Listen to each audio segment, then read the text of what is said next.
Here is the UFC light heavyweight champion. And a slam takedown by Cormier. Daniel Cormier, the future Hall of Famer, has arrived. Wants to take you down, smash you, and break your will. Daniel Cormier, the two-time Olympian. One of the greatest of all time.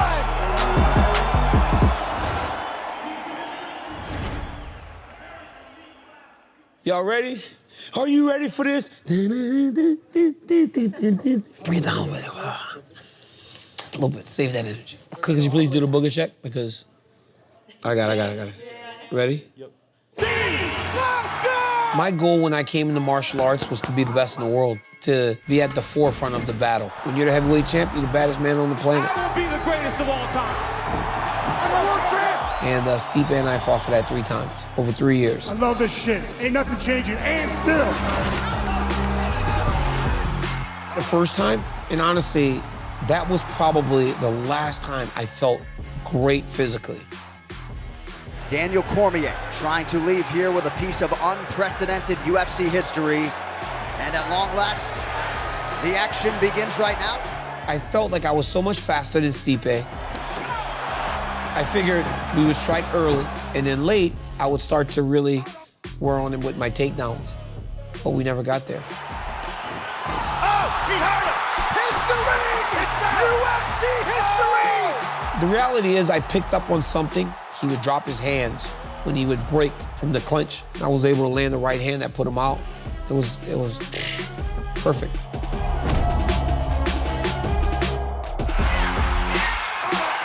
I'm a two-division champion, baby! That was the night that I truly felt like all the second places didn't matter. I was the pretty girl at the prom. It was the best. It was my crowning achievement. I sat on top of that cage with 2 belts. It was like, I never felt so happy. And to know that my mom and dad were out there, it's the greatest moment athletically in my life.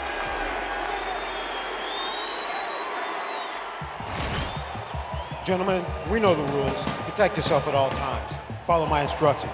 We're gonna keep this clean. Touch gloves and let's do it.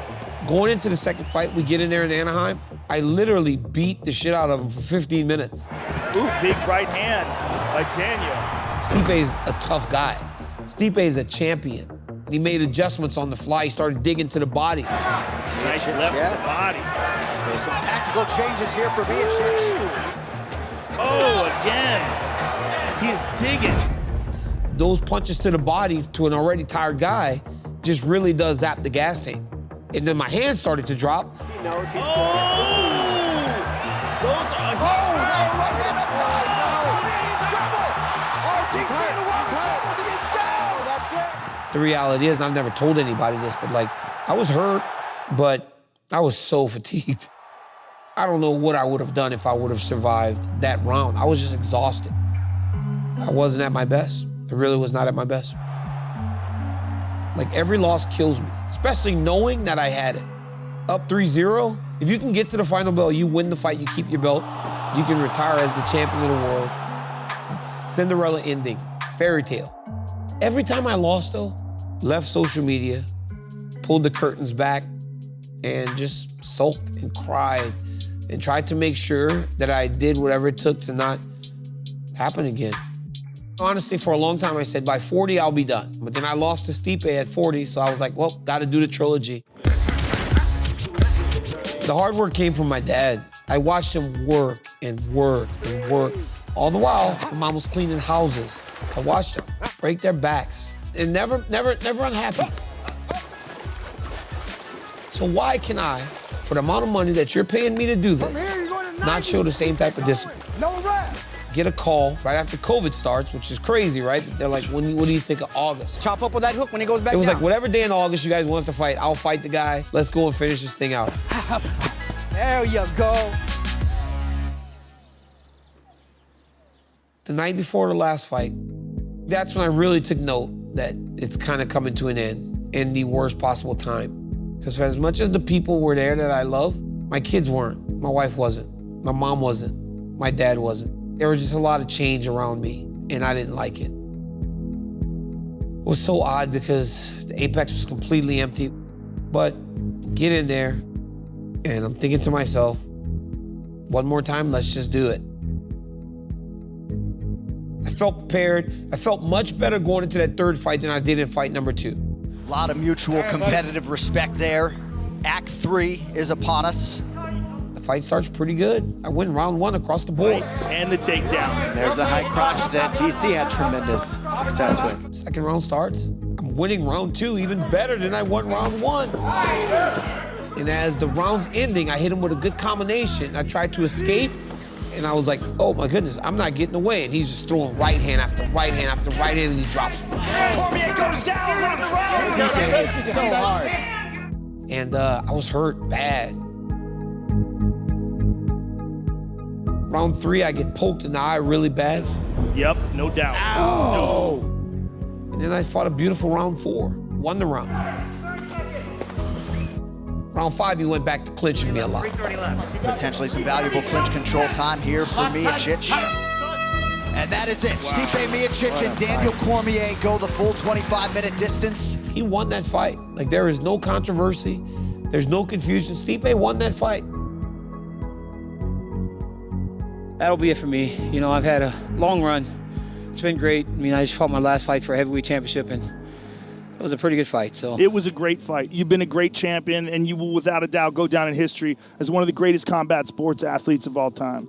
It was huge because you had 2 great fighters fighting for the heavyweight championship of the world. It doesn't matter what people do and say. It is the most prestigious award in all of fighting, and it's gonna stand the test of time. You know, one of the things that I always say, like, legends, we come and we go, but your legacy, it always stays. That never gets erased. UFC history! I'm very proud that a little boy from Louisiana did all the things that he did, because that was never supposed to be for someone like me. Everybody plays baseball, basketball, or football, and I became the king of the world.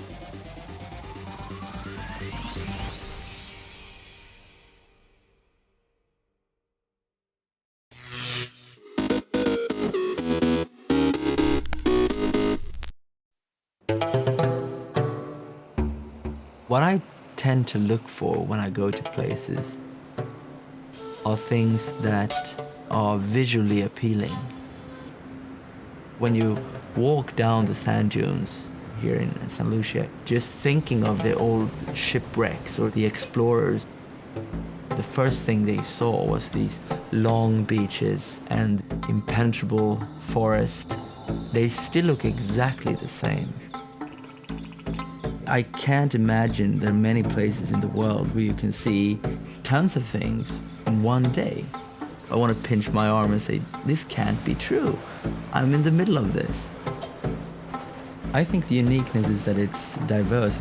You could peel off layer after layer and you'll find more and more things. It's all here for you to just be part of.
May 4th, 1970.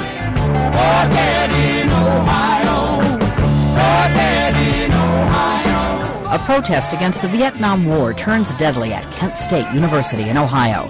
That's where National Guardsmen open fire on anti-war students after the United States invades Cambodia. 4 students are killed. 9 others are wounded in the shootings, sparking further unrest on America's campuses. 1979. Margaret Thatcher becomes Britain's first female prime minister. That happens when her Conservative Party ousts the Labour Party from power in parliamentary elections. I'll strive unceasingly to try to fulfill the trust and confidence that the British people have placed in me and the things in which I believe. 1886. In Chicago, a labor demonstration for an 8-hour workday turns into a riot when a bomb explodes at Haymarket Square. The violence kills 7 policemen and injures 60 others. 1961. During the Civil Rights Movement, a group of Freedom Riders leaves Washington, D.C. for New Orleans. They face violence in the South as they challenge racial segregation on interstate buses and at bus terminals. In 1927, the people who bring you the Oscars, the Academy of Motion Picture Arts and Sciences, is founded. Today in History, May 4th. Camille Bohannon, The Associated Press.